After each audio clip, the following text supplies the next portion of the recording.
گری دا پختنه کړی دا چې څوک د مونځ نه بعد تسبیحات وایي نو په ښي لاس به وایي که په چپ لاس باندې به وایي محترمو په ښي لاس باندې به وایي دا ابو داود شریف اول جلد صفحه 258 دا ابو داود شریف کې دا مثلا د سنن ابي داود د الباني دی دا په یو جلد کې دی او د حدیث ذکر کوي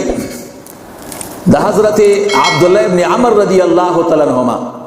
قال رأيت رسول الله صلی الله علیه وسلم ما رسول الله مبارک صلی الله علیه وسلم ولیدو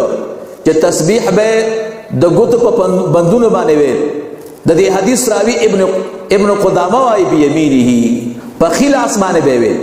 نو لہذا په موز نه بعد تسبیح ویل دا په خیل اسمانه پکار دي سنن ابي داود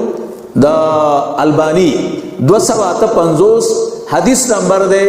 1502 او دې سره لیکلیم دي چې صحیحون نو حضرت عبد الله بن عمر رضی الله تعالی عنہما فرمای رسول الله مبارک صلی الله علیه وسلم مولد